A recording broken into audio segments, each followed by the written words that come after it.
2 ಸಲ ಕೇಳಿದ್ರು. ಆದ್ರೆ 40,000 ರೂಪಾಯಿ ಕೊಟ್ಟ ಒಂದು 100 ನಿಧಾನ ಒಂದು 100 ಮಂದಿ ಒಂದು 40 ಒಂದು ಕ್ವಿಂಟಲ್ ಬೋಳಿ 5 ಕ್ವಿಂಟಲ್ ಬೋಳಿ ತಂದು ಹಚ್ಚಿವ್ರಿ ನಾವು.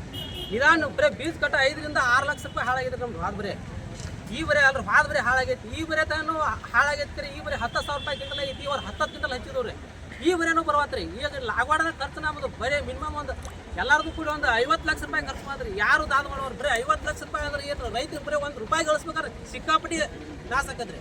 40,000 ರೂಪಾಯಿ ಯಾರು ಕೇಳ್ತಾರೆ?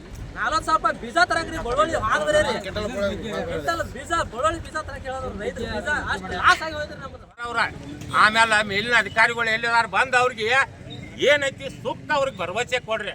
ಯಾಕಂದ್ರ ಹಗಲು ರಾತ್ರಿ ಹೆಂಡ್ರು ಮಕ್ಕಳ ಬಿಟ್ಟು ಹುಳ ಉಪ್ಪಡಿ ಅನ್ನೋಂಗಿಲ್ಲ. ಹೊಲದಾಗ ಅವು ತಂಡ್ಯಾಗ ಬಳಿಯಾಗ ಚಳಿಯಾಗ ನೀರು ಹಾಸಿ ಅನ್ನ ಹಾಕ್ತಾರ ಅವ್ರಿಗೆ ನಿರ್ಲಕ್ಷ್ಯ ಮಾಡಕ್ಕೆ ಹೋಗ್ಬೇಡ್ರಿ. ನಿಮ್ಗೆ ಪಾಪ ಹತ್ತೈತೆ ಅಂತ ಹೇಳಿ ಆದಷ್ಟು ಬೇಗ ಅವ್ರದ್ದು ಏನೈತಿಲ್ಲ TC ಅದನ್ನು ಕುಂಡ್ರಿಸ್ಬೇಕು.